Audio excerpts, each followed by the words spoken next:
that boogeyman thing been fled since everybody named Mama called him out, and he ain't responded to nobody but a meme that Charlo put out when the fight that he know he ain't gonna get.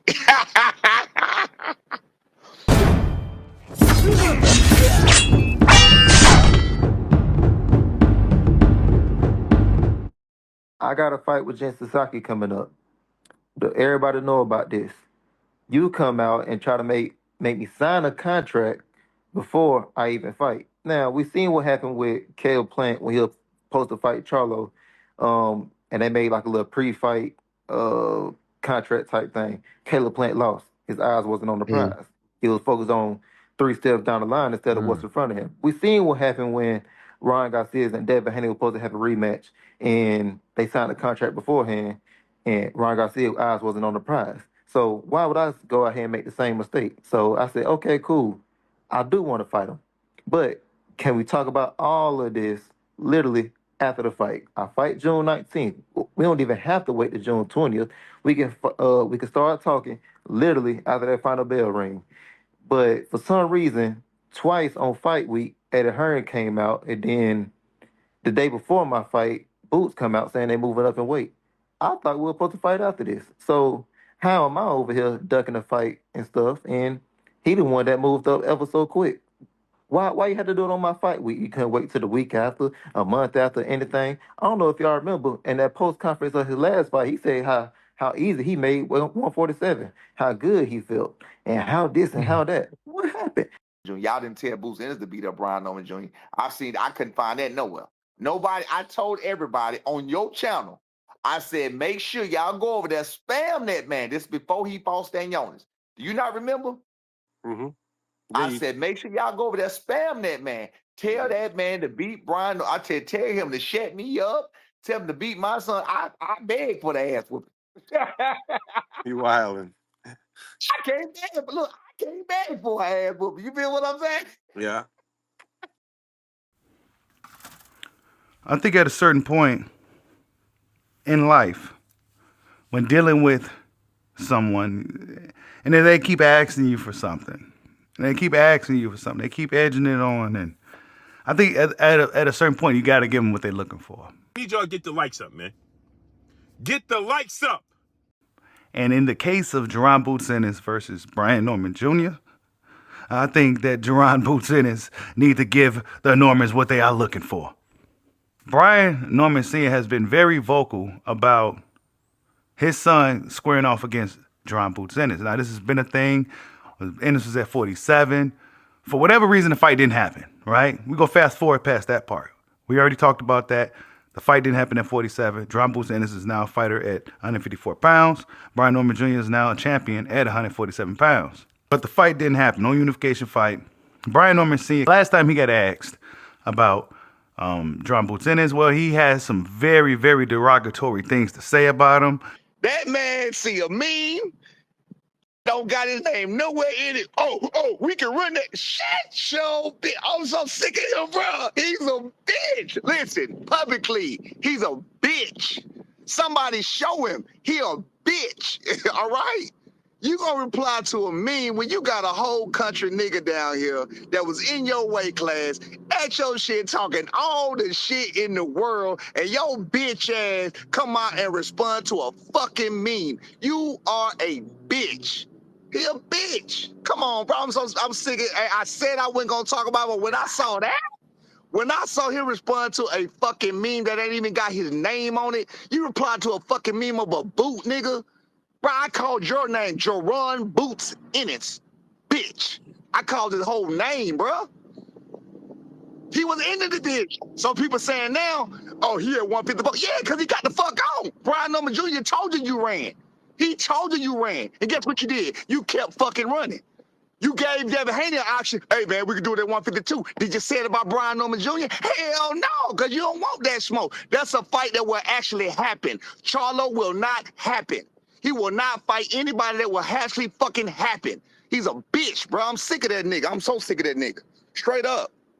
I mean, really, it looks like fighting words. And when you see a guy like Jaron Boots Ennis, who early on in his career was somewhat of a boogeyman in the sport of boxing, and then when you see this, it's like, wait a minute, okay, well, why aren't you, is the boogeyman going to attack, or, You know, what have you? What happened? Now, I know he's got a thing going on at 54, right? I know he got a thing going on at 54. And Brian Norman Jr. must pay attention to Devin Haney. But let's just say, hypothetically speaking, both guys get past their next respective opponents. There's nothing but space and opportunity, especially if Virgil Ortiz don't want to get in the ring in 2026. Why don't you go ahead and make the fight with Brian Norman Jr. this time? Because last time, it seemed like the Normans priced themselves out of the situation. They opted to fight to be an undercard fighter on, I believe, a Micaiah Mayer's card. Correct me if I'm wrong, there may have been a Keyshawn card. But instead of fighting Jaron Ennis. So it almost looked like they was cloud chasing, right? It appeared to be that they were cloud chasing Jaron Ennis. But then there's also an instance where it seemed like, well, it was another opportunity, and then the fight just didn't happen.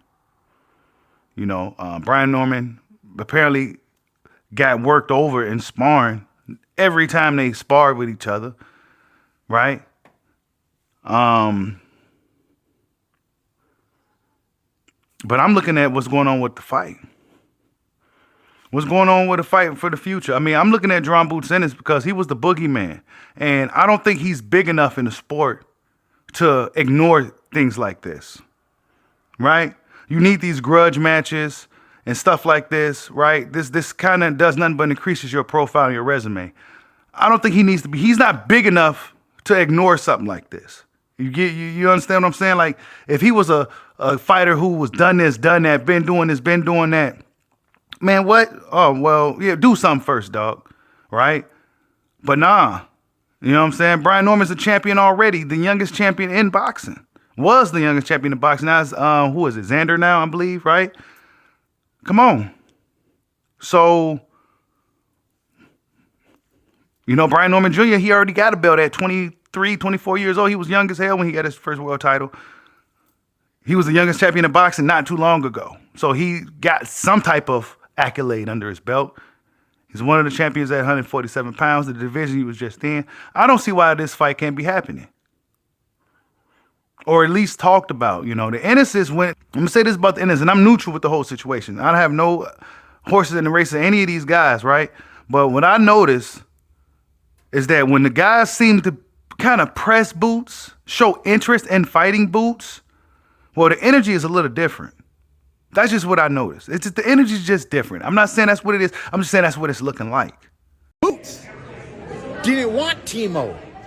Boots doesn't want Ortiz. Hey, Boots, what do you want? Yo, hold up. Champion. Hey, champ. Champ. Who do you want? You want champs or you want chumps? But someone told me the other day that he was saying he wants to move up and get 2 tune-ups? Undefeated champion getting tune-ups? Did you pop your bicep tendon? Did you twist your ankle, bro? What happened? Oh man, look, you beat Stanley Otis, but you don't feel comfortable at 147? Hold it down. You was holding it down, pimp. Hold it down. But you want to come up, and then you don't want champs? You want chumps? You want tune-ups? I'm confused, man. Because all these guys that called him out, none of them got to fight. Right? When Bud Crawford got called out by certain guys, Jose Benavidez pulled up on him. Guess what? He got the fight. Kell Brook pulled up on him. Guess what? He got the fight. Sean Porter said he wanted to fight. Guess what? He got the fight. I mean, come on. But when we see for Boots, the former boogeyman, we don't get the fights. No T.O. fight, no Norman fight, no Virgil fight, right? Like none of these fights, bro. What happened to Speedy Rashidi? Speedy Rashidi was looking to double back on this. This Lima fight was supposed to be Speedy Rashidi, a fight that we actually wanted to see at 147 pounds. But, you know, of course, they couldn't get past Ramon Villa. Boots Ennis got past Ramon Villa, and then he moved on there. Rashidi Ellis had to go back to the drawing board, so to speak. But he found his way back in a position to fight Boots, but then that fight didn't happen. You know, he thought there was a low ball offer, then he doubled back and turned around and said, you know what, I'll take it. And then Boots Ennis and then was already moved on. This is just what the narrative is, right? So it seemed like every time there's somebody with some type of post, the fight just don't happen. For whatever reason, whether it's his fault or not, Josh Kelly fight, that would have been an interesting fight. It didn't happen. I would have rather have seen a Josh Kelly fight versus a Douglas Lima. I just don't want to see Douglas Lima, bro. We don't know dude. But we do know Brian Norman Jr. And we do hear what Brian Norman Sia, and we have been seeing what Brian Norman Sia has been saying. Now, of course, they have to get past Devin the Dream Haney. Brian Norman got to be focused on Devin Haney for now, right? But hypothetically speaking, if he gets past Devin Haney, I don't know who's going to win that fight. What's up with the Brian Norman fight, Boots? What's up with the Virgil fight? I mean, there's some fights to be made for Jaron Boots Ennis. Are you going to go after Bakaram, the IBF champion? I don't know, right? Are you going to go after Virgil in 2026? We need to keep pressing that one because they keep trying to change the narrative. Are we going to press that? I don't know. But Brian Norman Sr., man, they said they want all the smoke. They said, what do they got to do to get the fight? You know, he was a little bit more respectful this time. Last time, he was very, very, very disrespectful. Very disrespectful. I mean, somebody should have said something in regards to that. But nobody said nothing. Is Jaron Boots Ennis really the boogeyman? Was he really the boogeyman? Did he get exposed? Because certain things he just can't let go. But tell me what you guys think. Like, subscribe, holla at your boy. Peace out.